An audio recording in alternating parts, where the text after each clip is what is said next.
Hello all, welcome back to Lenino. KEAM 2025 എക്സാമിന് prepare ചെയ്യുന്നവർക്ക് വേണ്ടി കീം എക്സാമിന്റെ സിലബസ് ആണ് നമ്മൾ ഇന്ന് ഡിസ്കസ് ചെയ്യാൻ പോകുന്നത്. സോ കീം 2025ന്റെ സിലബസ് ഇപ്പൊ അവൈലബിൾ അല്ല, അത് നമുക്ക് നോട്ടിഫിക്കേഷൻ ഒക്കെ വന്നതിന് ശേഷമേ കിട്ടുള്ളൂ.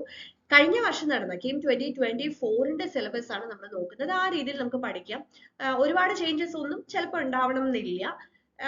സോ ആ ഒരു സിലബസ് ആണ് നമ്മളിപ്പോൾ ഡിസ്കസ് ചെയ്യുന്നത്. അപ്പൊ നമ്മൾ പ്രത്യേകം ശ്രദ്ധിക്കേണ്ടത് എന്താണെന്ന് വെച്ച് കഴിഞ്ഞാൽ, നമ്മളിപ്പോ കീം എക്സാമിന് നിങ്ങൾക്ക് അറിയാം +1ന്റെ ടോപ്പിക്സും +2ന്റെ ടോപ്പിക്സും ഉണ്ടാവും. പക്ഷേ എല്ലാ ടോപ്പിക്സും നമ്മൾ കീമിന് വേണ്ടി പ്രിപ്പയർ ചെയ്യേണ്ട ആവശ്യമില്ല. സിലബസിൽ പറഞ്ഞിട്ടുള്ള ടോപ്പിക്സ് മാത്രം നമ്മൾ നോക്കിയാൽ മതി. അപ്പൊ അതുകൊണ്ട് തന്നെ സിലബസ് അനുസരിച്ച് പഠിക്കുക എന്നുള്ളത് വളരെ ഇമ്പോർട്ടന്റ് ആയിട്ടുള്ള കാര്യമാണ്.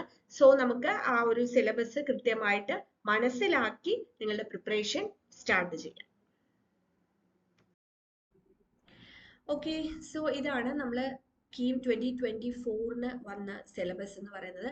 അപ്പോൾ ആദ്യം ഒരു സിലബസ് വന്നതിന് ശേഷം പിന്നീട് അതിൻ്റെ കുറച്ച് ടോപ്പിക്സ് ഒക്കെ മാറ്റിയിട്ട് വീണ്ടും പുതിയൊരു സിലബസ് വന്നു. സോ ആ ഒരു സിലബസ് ആണ് നമ്മളിപ്പോൾ നോക്കുന്നത്. അപ്പോൾ നമുക്ക് ഇതിനകത്ത് ഫസ്റ്റ് വരുന്നത് മാത്സ് ആണ്. മാത്സ് ഫസ്റ്റ് നമുക്ക് ഏതൊക്കെ യൂണിറ്റ്സ് നോക്കാം. അപ്പോൾ ഇതിനകത്ത് യൂണിറ്റ് 1, യൂണിറ്റ് 2 എന്ന് പറഞ്ഞു കൊടുത്തിട്ടുണ്ട്. യൂണിറ്റ് 1 നമുക്ക് ആൽജിബ്രയാണ്. ആൽജിബ്രയിൽ നമുക്ക് first sets, relations and functions കൃത്യമായിട്ട് അതിലെ ഏതൊക്കെ ടോപ്പിക്സ് ആണ് വേണ്ടതെന്നുള്ളത് പറഞ്ഞിട്ടുണ്ട്. അപ്പോൾ ആ ടോപ്പിക് സ്പെസിഫിക് ആയിട്ട് തന്നെ നമ്മൾ പ്രിപ്പയർ ചെയ്താൽ മതി.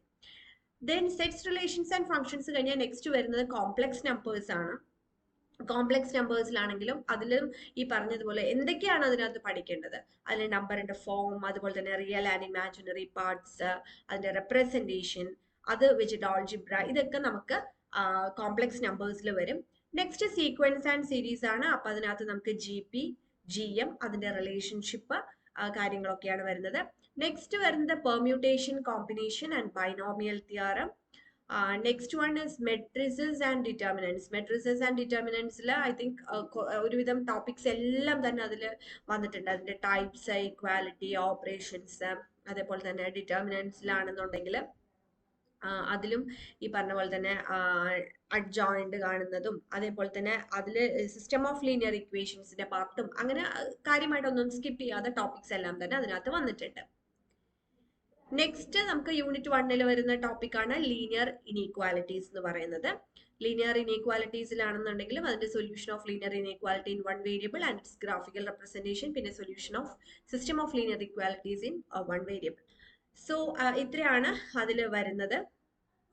നെക്സ്റ്റ് യൂണിറ്റ് 2ലേക്ക് നമുക്ക് പോവാം. യൂണിറ്റ് 2 എന്ന് പറയുന്നത് ട്രിഗണോമെട്രി ആണ്. ട്രിഗണോമെട്രിക് ഫംഗ്ഷൻസ്, അതേപോലെ തന്നെ ഇൻവേഴ്സ് ട്രിഗണോമെട്രിക് ഫംഗ്ഷൻസ്, അതില് കൃത്യമായിട്ട് അതിൽ ഏതൊക്കെയാണെന്നുള്ളത് തന്നെ സ്പെസിഫൈ ചെയ്ത് പറഞ്ഞിട്ടുണ്ട്. അപ്പൊ അതെല്ലാം നമ്മൾ പഠിക്കണം. Trigonometric functions of multiple and sub multiple of numbers വരെ സ്പെസിഫൈ ചെയ്തിട്ടുണ്ട്. അപ്പൊ ഈ ഭാഗങ്ങളെല്ലാം പഠിക്കാം. നെക്സ്റ്റ് നമുക്ക് യൂണിറ്റ് 3 വരുന്നത് ജിയോമെട്രി ആണ്. ജിയോമെട്രിയിലെ ഫസ്റ്റ് ലൈൻസ് ആണ് വരുന്നത്. പല Cartesian system of coordinates in a plane, then അതിൽ slope of a line, parallel and perpendicular line, അങ്ങനെ ഓരോന്നും പറഞ്ഞ് സ്പെസിഫൈ ചെയ്തിട്ടുണ്ട് ടോപ്പിക്സ്. നെക്സ്റ്റ് കോണിക് സെക്ഷൻസ് ആണ് യൂണിറ്റ് 3 വരുന്ന second topic. After that vectors. വെക്ടേഴ്സിൽ നമുക്ക് vectors and scalar, then magnitude and direction of vector, അതിൽ തന്നെ അതിന്റെ കമ്പോണൻസ്, അഡീഷൻ, അങ്ങനെയുള്ള ഓപ്പറേഷൻസ് എല്ലാം വരുന്നുണ്ട്. Application of vector in geometry, ആ പാർട്ടിൽ നിന്നൊക്കെ ക്വസ്റ്റ്യൻസ് വരും. നെക്സ്റ്റ് 3 ഡയമെൻഷണൽ ജോമെട്രി ആണ് അതിൽ ആ യൂണിറ്റിലെ ലാസ്റ്റ് വരുന്നത്. നെക്സ്റ്റ് യൂണിറ്റ് 4 എന്ന് പറയുന്നത് സ്റ്റാറ്റിസ്റ്റിക്സ് ആണ്. That is statistics and probability. ആ ഒരു പോർഷൻ മാത്രമാണ് ഈ യൂണിറ്റിൽ വരുന്നത്. And then unit 5 is calculus. Calculus നമുക്ക് ഡീറ്റെയിൽഡ് ആയിട്ട് തന്നെ വേണം. കാരണം എഞ്ചിനീയറിംഗ് എന്ന് പറയുന്നതിന്റെ ഒരു എഞ്ചിനീയറിംഗ് മാത്സ്, എഞ്ചിനീയറിംഗിന്റെ ഒരു ബാക്ക് ബോൺ ആണ് എഞ്ചിനീയറിംഗ് മാത്സ്. എഞ്ചിനീയറിംഗ് മാത്സിൽ മെയിൻ ആയിട്ട് വരുന്ന ഒരു കാര്യം നമുക്ക് കാൽക്കുലസ് തന്നെയാണ്. പിന്നീട് നിങ്ങൾ ബിടെക്കിനൊക്കെ ജോയിൻ ചെയ്ത് കഴിഞ്ഞാലും നിങ്ങൾക്ക് മെയിൻ ആയിട്ട് അവിടെ പഠിക്കാനുള്ളത് കാൽക്കുലസ് ആണ്. അപ്പൊ അതിൽ functions, limits, continuity, differentiation, application of derivatives, indefinite integrals, integration of rational functions, definite integrals, അങ്ങനെ ഒരു കാൽക്കുലസ് എന്ന് പറയുന്നത് നമ്മൾ അത്രയും നന്നായിട്ട് പഠിക്കേണ്ട ഒരു കാര്യമാണ്. പിന്നെ അതിന്റെ ആപ്ലിക്കേഷൻ ലെവല് ഇപ്പൊ പ്രത്യേകം പറയാനുള്ളത്, കാൽക്കുലസ് എന്ന് പറയുന്നത് നമ്മൾ +2 തന്നെ ബേസ് തറോ ആക്കണം. അത് ഇപ്പോൾ ബോർഡ് എക്സാമിന് മാത്രമല്ല, കീം എക്സാമിനാണെങ്കിലും നിങ്ങൾ എഞ്ചിനീയറിംഗിനാണ് പോകുന്നത് എന്നുണ്ടെങ്കിൽ തീർച്ചയായിട്ടും കാൽക്കുലസ് ബേസ് സ്ട്രോങ് ആയിരിക്കണം. എങ്കിലേ നമുക്ക് എഞ്ചിനീയറിംഗ് മാത്സ് ഒക്കെ നന്നായിട്ട് പഠിക്കാൻ പറ്റുള്ളൂ. ഓക്കെ, പിന്നെ നമുക്ക് വരുന്ന ലീനിയർ പ്രോഗ്രാമിംഗ് ആണ്. അപ്പൊ ഇത്രയും കാര്യമാണ് നമുക്ക് മാത്സിൽ പഠിക്കാനുള്ളത്. ഇപ്പൊ +1ലെയും +2ലെയും ടോപ്പിക്സിൽ വെച്ചിട്ട് ഈ ഇത്രയും ടോപ്പിക്സ് ആണ് നമുക്ക് കീം എക്സാമിന് വേണ്ടി പ്രിപ്പയർ ചെയ്യേണ്ടത്. അല്ലെ പ്രത്യേകം ശ്രദ്ധിക്കേണ്ടത് കാൽക്കുലസ് ആണ്. ഇനി നമ്മൾ ഫിസിക്സ് എടുത്തു കഴിഞ്ഞാൽ ഫസ്റ്റ് യൂണിറ്റ്സ് ആൻഡ് മെഷർമെന്റ്സ് എപ്പോഴും നമ്മൾ SI യൂണിറ്റിന്റെ ഭാഗത്തു നിന്നൊക്കെയാണ് കേട്ടോ ക്വസ്റ്റ്യൻസ് ഉണ്ടാവാറുള്ളത്. പിന്നെ ചിലപ്പോൾ സിമ്പിൾ ആയിട്ടുള്ള ക്വസ്റ്റ്യൻസ് ചോദിക്കാം. കീമിന്റെ ഒരു ഇപ്പൊ ലാസ്റ്റ് ക്വസ്റ്റ്യൻ പേപ്പർ നമ്മൾ നോക്കുമ്പോൾ വളരെ ടഫ് ആയിട്ടുള്ള ക്വസ്റ്റ്യൻസ് ഉണ്ടാവും. ചിലപ്പോൾ ഈസി ആയിട്ട് നമുക്ക് പെട്ടെന്ന് ഓർത്ത് എഴുതാൻ പറ്റുന്ന ക്വസ്റ്റ്യൻസ് ഒക്കെ ഉണ്ടാവും. അപ്പൊ അതുകൊണ്ട് തന്നെ നമ്മൾ ഒന്നും സ്കിപ്പ് ചെയ്യരുത്. ബേസിക് ആയിട്ടുള്ള കാര്യങ്ങൾ കൃത്യമായിട്ട് മനസ്സിലാക്കുക. അഡ്വാൻസ്ഡ് ആയിട്ടുള്ള പ്രോബ്ലംസും നന്നായിട്ട് തന്നെ ചെയ്യാനായിട്ട് ശ്രമിക്കുക. എപ്പോഴും നമ്മൾ വളരെ ഹൈ ലെവലിൽ മാത്രം പഠിക്കുമ്പോൾ വളരെ സിമ്പിൾ ആയിട്ട് ചില ക്വസ്റ്റ്യൻസ് ചോദിക്കുമ്പോൾ നമുക്ക് ആൻസർ എഴുതാൻ പറ്റാത്ത ഒരു അവസ്ഥ ഉണ്ടാവരുത്. യൂണിറ്റ് 2 എന്ന് പറയുന്നത് കൈനമാറ്റിക്സ് ആണ്. That is motion in straight line, അതുപോലെ തന്നെ ആക്സിലറേറ്റഡ് മോഷൻസ്, പിന്നെ അതിൽ വെക്ടറിന്റെ കുറച്ച് ഭാഗങ്ങൾ വരുന്നുണ്ട്. പിന്നെ ഈ ഞാൻ നേരത്തെ കാൽക്കുലസിന്റെ കാര്യം പറഞ്ഞില്ലേ, ഈ ഡിഫറൻസിയേഷൻ ഇന്റഗ്രേഷൻ എന്നൊക്കെ പറയുന്നത് മാത്സിൽ വരുന്ന മാത്രം കാര്യമല്ല, ഫിസിക്സിൽ നമുക്ക് അതിന്റെയൊക്കെ ആപ്ലിക്കേഷൻസ് വരുന്നുണ്ട്. അപ്പോൾ കൈനമാറ്റിക്സ് ആണ് സെക്കൻഡ് യൂണിറ്റ്. തേർഡ് യൂണിറ്റ് നമുക്ക് ലോസ് ഓഫ് മോഷൻ ആണ് വരുന്നത്. Then unit 4 work, energy and power. Okay, work, energy and power ആണ് unit 4. Unit 5 motion of system of particles and rigid body. ഇപ്പൊ ഫിസിക്സിൽ ഒരുവിധം അതായത് ഫസ്റ്റ് ഇയറിന്റെ ടോപ്പിക്സ് പിന്നെ second ഇയറിന്റെ topics എന്നുള്ള രീതിയിൽ തന്നെയാണ് വരുന്നത്. Then unit 6 gravitation. Unit 7 properties of bulk matter. Next unit എന്ന് പറയുന്നത് തെർമോഡൈനാമിക്സ് ആണ് വരുന്നത്. പിന്നെ behaviour of perfect gas and kinetic theory. Then oscillations and waves, electrostatics കഴിഞ്ഞ് കഴിഞ്ഞാൽ കറണ്ട് ഇലക്ട്രിസിറ്റി. ഈ ഇലക്ട്രോസ്റ്റാറ്റിക്സും അതുപോലെ തന്നെ കറണ്ട് ഇലക്ട്രിസിറ്റി ഇതൊക്കെ ശരിക്കും നമ്മൾ ഇതിന് ശേഷം കീം എക്സാം എഴുതി എഞ്ചിനീയറിംഗിന് ജോയിൻ ചെയ്യുമ്പോൾ ഇലക്ട്രിക്കൽ ഇലക്ട്രോണിക്സ് ഒക്കെ ആ ബ്രാഞ്ച് ഒക്കെ എടുക്കുന്നവർ അവരുടെ കോറാണ് ഈ പറയുന്ന സബ്ജക്ട്സ് ഒക്കെ തന്നെ. കറണ്ട് ഇലക്ട്രിസിറ്റി കഴിഞ്ഞാൽ magnetic effects of current and magnetism. Then electromagnetic induction and alternating currents, electromagnetic waves. പിന്നെ വരുന്ന യൂണിറ്റ് ഒപ്റ്റിക്സ്. ഓക്കെ, നിങ്ങൾക്ക് ഇതിന്റെ PDF നിങ്ങൾ ഇപ്പൊ തൽക്കാലം എടുത്തു വെക്കുക. നിങ്ങൾക്ക് 2025 പുതിയ സിലബസ് വരുമ്പോൾ നമുക്ക് അത് ബേസ് ചെയ്ത് പഠിക്കാം. പക്ഷെ ഇപ്പൊ നമ്മൾ എന്തായാലും ഈ 2024 സിലബസ് നിങ്ങൾ അവൈലബിൾ അല്ലെങ്കിൽ ജസ്റ്റ് ഒന്ന് മെസ്സേജ് ചെയ്താൽ മതി, സെൻഡ് ചെയ്ത് തരാം. അപ്പോൾ ഇത് നിങ്ങൾ പ്രിന്റ് എടുത്ത് വെച്ച് ഇതിന് ബേസ് ചെയ്തുകൊണ്ട് തന്നെ ആയിരിക്കണം പഠിക്കേണ്ടത്. Next dual nature of matter and radiation. ഞാൻ ഓരോ ലൈനും വായിക്കാത്തത് നമുക്ക് ജസ്റ്റ് ഒരു ഐഡിയ കിട്ടാൻ വേണ്ടിയിട്ടാണ് ഞാൻ യൂണിറ്റിന്റെ പേര് മാത്രം പറയുന്നത്. Next atoms and nuclear and electronic devices. ആദ്യം സിലബസ് വന്നപ്പോൾ അതിനകത്ത് കമ്മ്യൂണിക്കേഷൻ ഉണ്ടായിരുന്നു. പിന്നീട് കമ്മ്യൂണിക്കേഷൻ ഒഴിവാക്കിയിട്ട് ഇലക്ട്രോണിക് ഡിവൈസസ് വരെ വെച്ചിട്ടാണ് സ്റ്റോപ്പ് ചെയ്തിട്ടുള്ളത്. അപ്പൊ ഫിസിക്സിൽ നമുക്ക് ഇത്രയും ടോപ്പിക്സ് ആണ് വരുന്നത്. എഗെയിൻ നമ്മൾ +2 നിങ്ങളിപ്പോ ബോർഡ് എക്സാമിന് വേണ്ടി പ്രിപ്പയർ ചെയ്യുന്നവർക്ക് ആ ടോപ്പിക്സ് ഒക്കെ നിങ്ങൾക്ക് അറിയുന്നുണ്ടാവും. +1 ടോപ്പിക്സ് ആണ്. കുറച്ച് മറന്നു പോയിട്ടുണ്ടെങ്കിൽ നമുക്ക് അതൊക്കെ ഒന്ന് ഓർത്തെടുക്കേണ്ടത്.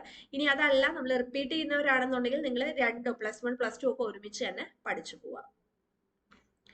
ഇനി കെമിസ്ട്രിയിൽ നോക്കാം. കെമിസ്ട്രിയിൽ നമുക്ക് some basic concepts of chemistry, then structure of atom, classification of elements and periodicity in properties, chemical bonding and molecular structure, thermodynamics, അതിനുശേഷം equilibrium, redox reactions and electrochemistry, solutions, chemical kinetics, D and F block elements, coordination compounds, organic chemistry, some basic principles and techniques, hydrocarbon, then haloalkenes and haloarenes, alcohols, phenols and ethers, aldehydes, ketones and carboxylic acids, organic compounds containing nitrogen, biomolecules. Okay, so 18 units ആണ് നമുക്ക് അതിനകത്ത് വരുന്നത്. Okay, അപ്പൊ നിങ്ങൾക്ക് ഏകദേശം നമ്മുടെ സിലബസിന്റെ ഒരു idea കിട്ടിയിട്ടുണ്ടാവും എന്ന് വിചാരിക്കുന്നു. സോ സിലബസ് കൃത്യമായി മനസ്സിലാക്കി. ഇനി നമുക്ക് ഇതിലെ എത്ര ക്വസ്റ്റ്യൻസ് ആണ് ഫിസിക്സ്, കെമിസ്ട്രി, മാത്സിൽ വരുന്നത്, ഓരോ യൂണിറ്റ് വെയിറ്റേജ്, ആ കാര്യങ്ങളൊക്കെ നമുക്ക് അടുത്തടുത്ത വീഡിയോസിൽ ഓരോന്നിൽ പറഞ്ഞു പോവാം. സോ ഇത്രയാണ് നമുക്ക് സിലബസിനെ കുറിച്ച് പറയാനുള്ളത്.